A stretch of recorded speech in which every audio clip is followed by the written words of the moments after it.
નમસ્તે વિદ્યાર્થી મિત્રો, ગઈકાલે પોલીસ કોન્સ્ટેબલની પ્રોવિઝનલ આન્સર કી આવી બરાબર છે. હવે ઘણા બધા મિત્રોને એવું લાગે છે કે પ્રોવિઝનલ આન્સર કીમાં થોડાક વાંધા હોય એવું લાગે છે બરાબર છે. અને ભરતી બોર્ડે 24 તારીખનો ટાઈમ આપ્યો છે કે 24 તારીખ સુધી જેને પણ પ્રોબ્લેમ લાગે કે ભાઈ આ જવાબ ખોટો છે અથવા તો આની જગ્યા પર બીજો જવાબ આવવો જોઈએ તો એના માટે 24 તારીખ આપી છે. હવે જો મારે આ વિડીયો કેમ બનાવવો પડે છે એની પાછળના 3-4 કારણો છે. સૌથી પહેલાં તો હું તમને એ જણાવું કે જે પ્રશ્નમાં વાંધા અરજી કરવા જેવી છે ને એમાં જ કરજો. હવે ઘણા બધા વિદ્યાર્થીઓ મેં એવા જોયા છે ને કે આડેધડ જે પ્રશ્ન આવે ને મતલબમાં એમનો ખોટો પડે ને એટલે એમને એવું લાગે છે કે ભાઈ આ પ્રશ્ન રદ થવો જોઈએ અથવા તો આમાં જવાબ બદલાવવો જોઈએ. એટલે મિત્રો એવું ના હોય. જે પ્રશ્ન તમારો ખોટો છે અને ભરતી બોર્ડે જે જવાબ આપ્યો છે એ માની જ લેવાનો બરાબર છે. પણ બાય ચાન્સ એવું લાગે કે ભરતી બોર્ડે કોઈ ભૂલ કરી છે બરાબર છે. જોકે મારી જોડે એવા 7 થી 8 ક્વેશ્ચન છે, હું તમને વિડીયોમાં કહું છું આગળ બરાબર છે. એમાં અરજી કરવા જેવી છે પણ આડેધડ તમે અરજી ના કરશો, કારણ કે એનાથી કેવું થશે કે જે રિયલ પ્રશ્નોમાં બદલાવ થવો જોઈએ ને મતલબમાં એ પ્રશ્નો બી નહીં બદલાય બરાબર છે. એટલે આડેધડ આવું બધું અરજી કરવાનું મૂકી દો પહેલી વસ્તુ તો. કારણ કે મેં જે વોટ્સએપ ગ્રુપ બનાવ્યું છે એની અંદર ઘણા બધા મિત્રો એવા છે ને કે મતલબમાં આખો દિવસ એ જ ચર્ચા કરે છે કે ભાઈ આ પ્રશ્ન રદ થવો જોઈએ, આમાં જવાબ બદલાવવો જોઈએ, આમને તેમ બરાબર છે. નો ડાઉટ અમુક પ્રશ્નો છે એવા જેમાં વાંધા અરજી કરવા જેવી 100% છે બરાબર. પણ અને એવા છે ને 7 થી 8 જ પ્રશ્નો છે. પણ અમુક વિદ્યાર્થીઓ મતલબમાં જેમાં નહીં જ કરવા જેવી અરજી એને લઈને જ પાછળ પડી ગયા છે કે ભાઈ આમાં થવું જોઈએ ને આમને તેમ બરાબર છે. એ તો કેવું કે મતલબમાં જેને ખોટો પડે એ ટ્રાય કરે કે ભાઈ આમાં ચેન્જ થવો જોઈએ. પણ એક વાસ્તવિકતા એક્સેપ્ટ કરો કે તમારો ખોટો જે પ્રશ્ન હોય ને એને ખોટો જ સ્વીકારી લો બરાબર છે. અને બીજી વસ્તુ કે જો હું તમને 7 થી 8 એવા પ્રશ્ન કહીશ કે જેની અંદર વાંધા અરજી કરવા જેવી છે બરાબર છે. હવે હું જસ્ટ અહીંયા એટલું કહીશ કે આમાં વાંધા અરજી કરવા જેવી છે. હું એવું નહીં કહેતો કે આમાં મતલબમાં ભરતી બોર્ડ 100% સુધારો કરશે જ, કારણ કે મને છે ને 2025ની જે ભરતી ગઈ ને એનો ટોટલી અનુભવ છે કે ભરતી બોર્ડ છે ને આપણે ગમે એટલો ટ્રાય કરશું, ગમે એટલી કોશિશ કરશું ને એ લોકોને સુધારો હશે ને તો જ સુધારશે, બાકી કશું નહીં કરે. કારણ કે ગઈ વખત છે ને અમે 17 થી 18 પ્રશ્નોની અંદર વાંધા અરજી કરી હતી. એમાં તમે માનો નહીં, પાર્ટ 1માં એક પ્રશ્ન અને પાર્ટ 2માં એક પ્રશ્ન, ખાલી 2 જ પ્રશ્નમાં સુધારો થયો હતો. બાકી બીજા બધા પ્રશ્નમાં કશું સુધારો નહોતો થયો હતો. એક પ્રશ્ન તો તમે માનો નહીં, ચોખ્ખું દેખાતું હતું કે ભાઈ પેલો શ્રેણીવાળો પ્રશ્ન હતો ને એમાં 15 બી જવાબ આપતો હતો અને 37 બી જવાબ આવતો હતો. અને એ બંને ઓપ્શનમાં હતા છતાંય નહોતો આપ્યો, મને પાક્કું ખબર છે. એટલે ભરતી બોર્ડ છે ને મતલબમાં જવાબ બદલવો હશે ને તો જ બદલશે. એમને યોગ્ય લાગશે ને કે ભાઈ આમાં બદલવું જોઈએ તો જ બદલશે. બાકી આપણે એક નહીં 50 કે 100 અરજી કરશું ને તો એ ના બદલવું હશે ને તો નહીં જ બદલે બરાબર. એટલે ખોટી વાંધા અરજી ના કરશો. પ્લસ બીજી વસ્તુ કે જો આમાં જે તમે વાંધા અરજી કરશો ને એમાં સૌથી પહેલાં તો ઓથેન્ટિક પ્રૂફ જોઈશે તમારે. ઓથેન્ટિક એટલે કયું? એક તો GCRT ચાલે, પછી NCERT ચાલે, પછી કોઈ ગવર્મેન્ટની વેબસાઇટ જેમ કે PIB છે બરાબર છે, એ બધી વેબસાઇટ ચાલે. અને કઈ વસ્તુ ના ચાલે તો અમુક મિત્રો છે ને AIમાં સર્ચ મારીને સ્ક્રીનશોટ પાડીને મોકલે છે. હવે જો એક વાત કહું તમને, AIના ફોટા કે સ્ક્રીનશોટ કશું નહીં ચલવે, કે નહીં કોઈ પબ્લિકેશનની બુક ચલવે, કે નહીં તમે ગૂગલમાંથી કોઈ માહિતી લીધી હશે કે વિકીપીડિયાનું, બિલકુલ કશું એટલે કશું નહીં ચલે બરાબર. એકદમ ઓથેન્ટિક પ્રૂફ મેં તમને કીધા ને GCRT ને NCERT, બસ એ જ ચલાવશે, બીજું કશું માન્ય નહીં રાખે. એટલે તમે ગમે એટલી PDF બનાવશો, ગમે એટલા ફોટા અપલોડ કરશો ને એ એકદમ મતલબમાં નકામી વસ્તુ છે બરાબર. એટલે ટ્રાય કરજો કે જે બી પ્રશ્નમાં વાંધા અરજી કરો એમાં ઓથેન્ટિક સોર્સ હોય બરાબર છે. હવે બીજી વસ્તુ કે જેને બી હવે આ પ્રશ્નો હું તમને કહું છું 6-7 બરાબર છે. એ પ્રશ્નોની અંદર તમારે વાંધા અરજી કરી હોય બરાબર છે અને તમારે એની PDF જોઈતી હોય કે એના ફોટા જોઈતા હોય ઓથેન્ટિક, તો આપણું જે વોટ્સએપ ગ્રુપ છે એની અંદર જોડાઈ જજો. એની લિંક હું આ વિડીયોની નીચે મૂકી દઈશ બરાબર છે. કારણ કે મેં ગઈકાલે જ ગ્રુપ બનાવ્યું હતું. આમ તો મેં જે ગઈ ભરતી હતી ને 2025ની એમાં પોલીસનું ગ્રુપ બનાવ્યું હતું અને એ ટેલિગ્રામ ગ્રુપ છે મારી જોડે. પણ તમને ખબર છે કે ભારતની અંદર ટેલિગ્રામ કાલે ચાલુ થશે બરાબર. લગભગ 7-8 દિવસથી બંધ છે. એટલે આજે નીટની પરીક્ષા પૂરી થશે એટલે મતલબમાં પૂરી થઈ ગઈ, હવે કાલથી ચાલુ થઈ જશે ટેલિગ્રામ બરાબર. એટલે આપણે વોટ્સઅપમાંથી સીધા ટેલિગ્રામમાં શિફ્ટ થઈ જઈશું કાલે. પણ હાલ પૂરતું જેને જોડાવવું હોય એ વોટ્સઅપની અંદર જોડાઈ જજો. હવે હું પ્રશ્નની વાત કરું બરાબર છે કે કયા પ્રશ્નો રદ થવા જોઈએ. રદ તો નહીં જ થાય, કયા પ્રશ્નની અંદર જવાબ બદલાવવો જોઈએ બરાબર છે. તો જુઓ, હું જે પ્રશ્ન કહેવા જાઉં છું ને એ ઘણા બધા મિત્રો છે ને વિરોધ બી કરશે, કારણ કે એમને સાચો હશે તો ઘણા બધા સપોર્ટ બી કરશે કે એમને ખોટો હશે તો 1 માર્ક્સ પ્લસ થાય, અથવા તો જેમને સાચો હશે તો એમને નેગેટિવ થાય. એટલે આમાં છે ને 2 પ્રકારના વિદ્યાર્થીઓ જોવા મળશે આપણને, કે એક મતલબમાં વિરોધ કરવાવાળો અને એક સપોર્ટ કરવાવાળો, બરાબર છે. અને મતલબમાં મને ખબર છે ગઈ ભરતીનો મને ટોટલી અનુભવ છે કે જેનો પ્રશ્ન સાચો પડ્યો છે ને એ એવું ઈચ્છે કે આમાં કશું બદલાવ ના થવો જોઈએ, અથવા તો ભરતી બોર્ડે જે આપ્યું છે ને એ સાચું છે એવું માની લેશે. અને એક બીજો ગ્રુપ હશે કે જે ગમે એ હિસાબે છે ને પ્રશ્નને રદ કરવાનો ટ્રાય કરશે, અથવા તો એનો જવાબ બદલાવાનો ટ્રાય કરશે. મતલબમાં એક એવા વિદ્યાર્થીઓ કે જેને પ્રોવિઝનલ આન્સર કી મુજબ જવાબ ખોટો પડે છે એવા વિદ્યાર્થીઓ, બરાબર છે. એટલે આવું 2 ગ્રુપ તમને 100% જોવા મળશે માર્કેટમાં. એટલે આ જે હું પ્રશ્ન તમને કહું છું ને એમાં બંને પ્રકારના વિદ્યાર્થીઓ હશે જ. હવે જો કે આ તો મને લાગે છે કે આમાં થોડો ઘણો બદલાવ થવો જોઈએ એવા પ્રશ્નો છે. બાકી તો આમ તો મેં એક યુટ્યુબમાં લાઈવ વિડીયો લીધો હતો, એની અંદર ઘણા બધા પ્રશ્નો મેં 12 થી 13 પ્રશ્નો એવા કીધા હતા કે જેમાં વાંધા અરજી કરવા જેવી છે, બરાબર છે. હવે તમે એ વિડીયો જોઈ લેજો, હું લિંક મૂકી દઈશ, બરાબર છે. પણ અત્યારે હાલ પૂરતું તમને 7-8 પ્રશ્નો તમને કહી દઉં. જો સૌથી પહેલાં તો 182 નંબરનો જે પ્રશ્ન છે ને એ વૈદિક યુગવાળો, બરાબર છે, મતલબમાં વૈદિક સંસ્કૃતિવાળો. હવે એમાં કેવું છે કે જે 3જું નંબરનું વિધાન છે ને એની અંદર એવું કહે છે કે બહુપત્નીત્વ પ્રથા અસ્તિત્વમાં હતી, બરાબર છે.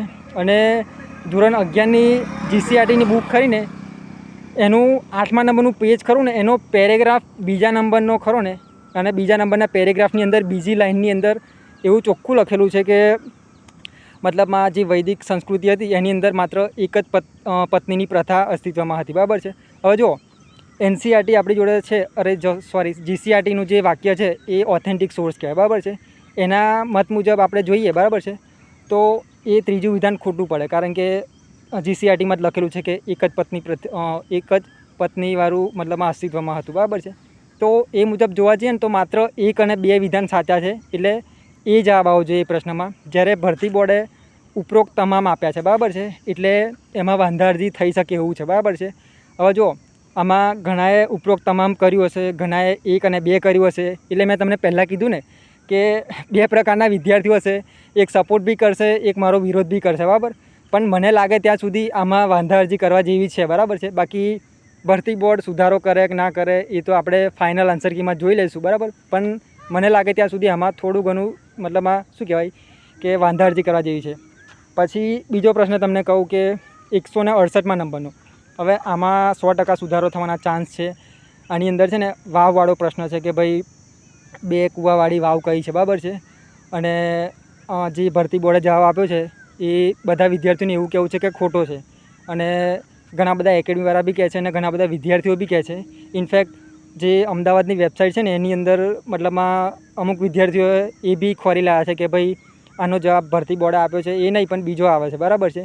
હવે એ વાવના નામ તો મને એક્ઝેક્ટ અત્યારે હાલમાં યાદ નહીં, પણ અડાલજની વાવ લગભગ આવે છે એવું બધા વિદ્યાર્થીઓનું કહેવું છે. કદાચ હું વાવ બોલવામાં મને મતલબમાં ભૂલ બી થઈ હોય મારી, બરાબર છે, તો માફ કરજો. પણ લગભગ એવું કહેવું છે વિદ્યાર્થીઓનું કે જે ભરતી બોર્ડે જવાબ આપ્યો છે ને એ નહીં પણ બીજો જવાબ આવવો જોઈએ. અને એ જવાબ જે છે ને એ ઓપ્શન બીની અંદર છે, એટલું મને પાક્કું ખબર છે. પણ એ વાવનું નામ શું છે એ એક્ઝેક્ટ ખબર નહીં, બરાબર છે. એટલે એ પ્રશ્ન 100% રદ થાય એવો છે, બરાબર છે. એટલે 168 નંબરનો પ્રશ્ન છે. પછી બીજો છે 189મો. હવે જો આમાં કેવું છે એનિબેશનવાળો પ્રશ્ન છે. હવે ધોરણ 12ની જે ઇતિહાસની ચોપડી ખરી ને એમાં 5 નંબર 7 છે, બરાબર છે. હવે એની અંદર છે ને એનિબેશન વિશે બધી ચર્ચાઓ કરી છે. અને એમાં એવું લખેલું છે કે થિયોસોફિકલ સોસાયટી છે એનું જે કાર્ય છે એમાં મતલબ ભરતી બોર્ડનો પ્રશ્ન એવો છે કે હિન્દમાં આવીને એટલે કે ભારતમાં આવીને થિયોસોફિકલ સોસાયટીનું કાર્ય કોને ઉપાડી લીધું હતું, બરાબર છે. હવે જો ઉપાડી લીધું હતું એવો શબ્દ પ્રયોગ કર્યો છે ને એટલે એની અંદર 100% જવાબ એનિબેસન્ટ જ આવશે. અને જો પ્રશ્નની અંદર એવું કીધું હોત કે સ્થાપના કોણે કરી, બરાબર છે, તો નો ડાઉટ ભરતી બોર્ડે જે જવાબ આપ્યો છે ને એ 100% સાચો જ હોત. મતલબમાં જે એ અને બી બંને આપ્યા છે ને એ 100% સાચો જ માની લેતા આપણે, બરાબર. પણ અહીંયા સ્થાપનાની વાત નહીં કરી, ખાલી અહીંયા આવીને કોને કાર્ય ઉપાડી લીધું એવું કીધું છે, બરાબર છે. એટલે એના બેઝ પર જઈએ ને તો આપણે ઉપરોક્ત પૈકી એક પણ નહીં એવો જવાબ આવશે, કારણ કે આમ તો રિયલમાં એનિબેસન્ટ જવાબ આવે પણ એનિબેસન્ટ ઓપ્શનમાં જ નહીં, બરાબર છે. અને બીજી એક મસ્ત મજાની વાત કહું તમને કે એ જે ચેપ્ટર પૂરું થાય છે ને એની પાછળ મતલબમાં જે ભરતી બોર્ડે પૂછ્યો છે ને સેમ ટુ સેમ ડિટ્ટો પ્રશ્ન છે ને એ MCQની અંદર પૂછેલો છે કે નીચેનામાંથી કઈ વ્યક્તિએ હિન્દમાં આવીને થિયોસોફિકલ સોસાયટીનું કાર્ય ઉપાડી લીધું હતું, બરાબર. તો એમાં બી 3 ઓપ્શન છે, એટલે એની બેસન્ટ એમાં સાચો જવાબ આવે છે, અને એ બેઝ પર છે ને એ પ્રશ્નનો જવાબ બી મને લાગે ને ત્યાં સુધી 100% બદલાવો જોઈએ, બરાબર છે. હવે જેને ઉપરોક્ત પૈકી એક પણ નહીં કર્યું હોય તે મિત્રો કરી દેજો અરજી, બરાબર છે. બાકી અમુક ઘણા એવા હશે કે એક અને બંને મતલબમાં એક અને બી બંને સાચા છે એવો બી સી જવાબ કર્યો હશે, પણ એ તો શું કહેવાય, જે વાસ્તવિકતા છે વાસ્તવિકતા છે, બરાબર. હવે સ્થાપનાની વાત કરી હતી ને તો 100% જવાબ આવત, મતલબમાં એ અને બી બંને, પણ અહીંયા સ્થાપના એવો શબ્દ ઉપયોગ જ નહીં કર્યો, બરાબર છે. એટલે મારા મત મુજબ હું એવું માનું છું કે ઉપરોક્ત પૈકી એક પણ નહીં એવો જવાબ આવવો જોઈએ, બરાબર. પછી બીજો એવો પ્રશ્ન છે કે 130 નંબરનો ધોધવાળો, બરાબર છે. હવે આ ધોધમાં કેવું છે કે મતલબ આ સૌથી ઊંચો ધોધ કયો છે ગુજરાતનો, એવો પ્રશ્ન છે. અને ભરતી બોર્ડે કંઈક જવાબ મતલબમાં કયો આપ્યો છે, હવે ધોધનું નામ તો મને ખબર નહીં, પણ ઘણા બધા મિત્રોનું એવું કહેવું છે કે આમાં હાથની માથાનો ધોધ જવાબ આવવો જોઈએ, બરાબર છે. અને એ જવાબ આપ્યો નહીં અને બીજો કંઈક આપ્યો છે, બરાબર છે. તો એમાં કેવું છે કે મિત્રોનું એવું કહેવું છે કે પેલાની હાઇટ છે જે જવાબ આપ્યો છે એની 100 ફૂટ છે, અને હાથની માથાનો ધોધ છે એમાં 300 ફૂટ છે. તો સીધું વસ્તુ દેખાય છે આપણને, બરાબર છે, કે 100 ફૂટ મોટું કે 300 ફૂટ મોટું, બરાબર છે. તો એના બેઝ પર તો જવાબ બદલાવો જોઈએ, બરાબર છે. અને જે આપણે અભિજીત જે ઝાલા સર છે, બરાબર છે, ટેપ સંકુલના, તમને ખબર જ છે કે જિયોગ્રાફી કેટલું મસ્ત બનાવે છે. હવે એમને બી એક વિડીયોમાં કીધું છે કે આની અંદર જવાબ બદલાવો જોઈએ, બરાબર. કારણ કે એ જે દાહોદની વેબસાઇટ ખરીને એની અંદર એ શું કહેવાય, ઓથેન્ટિક માહિતી આપેલી છે કે ભાઈ આ ધોધની ઊંચાઈ આટલી છે ને એવું બધું, બરાબર. એટલે એનો બી તમારે પ્રૂફ જોઈતું હોય તો આપણે વોટ્સએપ ગ્રુપમાં મૂકેલું જ છે, બરાબર છે. અને જેને એવું લાગે કે આમાં બદલાવો જોઈએ જવાબ, તો એમાં બી અરજી કરજો, બરાબર છે. પછી બીજી વસ્તુ 106 નંબરનો પ્રશ્ન. હવે આમાં ડાયાબિટીસવાળો પ્રશ્ન છે કે જે નાના બાળકોને શું કહેવાય, કયા ટાઈપની ડાયાબિટીસથી રોગ થાય ને એ ટાઈપનો કંઈક સમથિંગ પ્રશ્ન છે, મને એક્ઝેક્ટ ખબર નહીં. પણ ઘણા બધા મિત્રોએ મેસેજ એવા કર્યા હતા, મતલબમાં હું જ્યારે લાઈવ હતો ત્યારે બી મેસેજ કરતા હતા અને વોટ્સએપ ગ્રુપમાં બી પૂછતા હતા કે આમાં ટાઈપ 2 ડાયાબિટીસ છે ને એ બી જવાબ આવી શકે એમ, કારણ કે એ લોકોએ એક ઓથેન્ટિક પ્રૂફ રજૂ કર્યું હતું, બરાબર છે. હવે જો જે મિત્રોએ ટાઈપ 2 ડાયાબિટીસ સિલેક્ટ કર્યું હોય અને તમને એવું લાગતું હોય કે આમાં જવાબ બદલાવો જોઈએ અથવા તો બંને જવાબ આવવા જોઈએ અથવા તો માત્ર ટાઈપ 2 ડાયાબિટીસ આવવા જોઈએ જવાબ, બરાબર છે, એવું લાગતું હોય તો તમે અરજી કરી શકો, બરાબર છે. પછી ભરતી બોર્ડ જે નિર્ણય લે એ માની લેવાનું તમારે, બરાબર.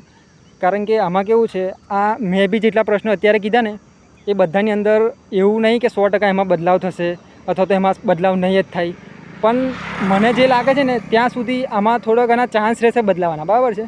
પછી આપણે મેથ્સ રિઝનિંગની વાત કરીએ તો એમાં છે ને 18, 19 અને 20 નંબરનો પ્રશ્ન જે છે ને એની અંદર ઘણા બધા મિત્રોનું એવું કહેવું છે કે એ મતલબમાં પેલું શું કહેવાય, ડીઆઈ જેવો પ્રશ્ન છે અને એની પરથી 3 પ્રશ્ન પૂછ્યા છે. હવે ઘણાનું એવું કહેવું છે કે 105ને લઈને ગણીએ તો મતલબમાં ઉપરોક્ત પૈકી એક પણ નહીં એવા જવાબ આવે 3 અને ઘણાએ ખાલી ડિફરન્ટ લઈને કર્યું છે તો મતલબમાં જે ઓપ્શન આપ્યા છે એ જવાબ આવે છે, બરાબર છે. અમુક પહેલાં દાખલાની અંદર 15 લાખ જવાબ આવે છે, પછી બીજામાં 33, 75 કંઈક આવે છે. એટલે જેને મતલબમાં શું કહેવાય ડિફરન્ટ લઈને કર્યું છે એના જવાબ સાચા આવે છે, જ્યારે જેને 105 લઈને કર્યું છે અથવા તો 100% લઈને ગણ્યું છે એના કંઈક જવાબ બીજા આવે છે, બરાબર છે. હવે ઘણા બધા મિત્રોનું એવું કહેવું છે કે આ 3 પ્રશ્નોની અંદર ઉપરોક્ત પૈકી એક પણ નહીં જવાબ એવો આવવો જોઈએ, અને ઘણાનું એવું કહેવું છે કે આ જે પ્રશ્ન છે ને એ બરાબર છે, બરાબર છે. હવે જેને એવું લાગે કે આ પ્રશ્ન બદલાવો જોઈએ અથવા તો રદ થવો જોઈએ કે જવાબ બદલાવો જોઈએ, બરાબર છે, તો એ મિત્રો કરી શકો છો, બરાબર અરજી. કારણ કે સીધી વસ્તુ છે કે જેનો સાચો પડવાનો છે એ તો અરજી નહીં જ કરે, પણ જે મિત્રનો પ્રશ્ન ખોટો છે અથવા તો જેને ટાઈમ બગાડ્યો છે, બરાબર, ગણતરી કરવામાં, એ લોકોને એવું લાગે છે કે આમાં જવાબ બદલાવો જોઈએ અથવા તો રદ થવો જોઈએ પ્રશ્ન, એ લોકો 100% વાંધા અરજી કરજો તમે. પછી ભરતી બોર્ડ જે માન્ય રાખે એ આપણે એક્સેપ્ટ કરવાનું, બરાબર છે. બાકી તમને લાગે કે આમાં અરજી કરવા જેવી જ છે તો એમાં 100% કરજો તમે, બરાબર. પછી આપણે બીજો એક પ્રશ્ન કહું કે જે 16 નંબરનો પ્રશ્ન છે ને એમાં માહિતીની પર્યાપ્તતાવાળો પ્રશ્ન છે. હવે એમાં બકુલ પટેલ સાહેબનું એવું કહેવું છે કે માત્ર બીજું વિધાન છે ને એ જવાબ આપવા માટે કાફી છે, અને આપણે શું કહેવાય કે નીરજ ભરવાડ સર છે એમનું એવું કહેવું છે કે બંને વિધાન ભેગા કરે ને ત્યારે જવાબ મળે. હવે જો બંને સર છે ને મેથ્સ માટે એકદમ ફેમસ છે, બરાબર. બકુલ પટેલ સાહેબને સૌથી વધારે અનુભવ છે, પછી નીરજ ભરવાડ સાહેબને મતલબમાં એમનાથી થોડો ઓછો પણ અનુભવ તો છે જ. હવે જો એ બંને સર એકનું એવું કહેવું છે કે માત્ર બીજા વિધાનથી જવાબ આવી શકે અને એક સરનું એવું કહેવું છે કે બંને ભેગા કરો ત્યારે જવાબ મળે. હવે આમાં બી બે ટાઈપના વિદ્યાર્થીઓ હશે કે ઉપરોક્ત બંને કર્યું ટીક હશે અને શું કહે ઉપરોક્ત બંને એવું ટીક કર્યું હશે, અમુક એવું કર્યું હશે કે માત્ર બે વિધાન કાફી છે એમ. તો જેને એવું લાગે કે આમાં પ્રોબ્લેમ જેવું છે તો એમાં બી તમે 100% અરજી કરજો, બરાબર છે. પછી ભરતી બોર્ડ સુધારે કે ના સુધારે એ તો ફાઇનલ આન્સર કીમાં આપણને ખબર પડવાની જ છે, બરાબર છે. એટલે આવી રીતના છે. હવે જો આના સિવાય બી ઘણા બધા એવા પ્રશ્ન છે ને જેમાં મને થોડું ડાઉટ છે કે ભાઈ આમાં બદલાવો જોઈએ પ્રશ્ન, બરાબર, અથવા તો જવાબ બદલાવો જોઈએ એ ટાઈપના છે. એ છે ને મેં સવારે જ લાઈવ વિડીયો કર્યો હતો યુટ્યુબમાં. એ તમારે આખો વિડીયો જોવો હોય ને તો એની લિંક હું મૂકી દઈશ. અને બીજી વસ્તુ કે આ જેટલા બી પ્રશ્ન મેં કીધા ને એમાં જુઓ તમારે PDF જોઈતી હોય, ઓથેન્ટિક પ્રૂફ જોઈતું હોય તો વોટ્સએપ ગ્રુપની અંદર જોડાઈ જજો. એની લિંક બી આની નીચે મૂકી દઈશ. પછી બીજી વસ્તુ, હવે આ જેટલા બી મેં પ્રશ્ન કીધા ને એમાં એવું ના માનતા કે આમાં સુધારો થશે જ, બરાબર છે. અને એવું બી ના માનતા કે સુધારો નહીં થાય, બરાબર. એ તો ભરતી બોર્ડને આપણે રજૂઆત કરીએ, બાકી જોઈએ એ લોકો શું કરે છે અને શું ડિસિઝન લે છે એ આપણે માનવાનું જ છે, બરાબર છે. અને બીજી વસ્તુ કે આના સિવાય બી તમને કોઈ લાગતા હોય કે આ પ્રશ્નમાં સુધારો કરવા જેવો છે અથવા તો જવાબ બદલવા જેવો છે એમાં તમે કરજો અરજી, બરાબર છે. બાકી ભરતી બોર્ડ જે નિર્ણય લે એ માનવાનું જ છે આપણે. એટલે આજે આટલું જ રાખીએ, બરાબર. અને હજુ કોઈ બી પ્રશ્ન તમારા મગજમાં હોય તો મને પૂછજો, બરાબર, કોમેન્ટમાં. હું મતલબ મારી પાસે જવાબ હશે તો હું 100% એનો રિપ્લાય કરીશ. અને મને એવું લાગે કે હજુ વિદ્યાર્થીઓને કઈ સૂચના આપી છે અથવા તો કંઈ બીજું કહેવું છે તો 100% વિડીયો આપણે બનાવીશું. અને આજે આટલું જ રાખીએ. ધન્યવાદ મિત્રો. Bye bye.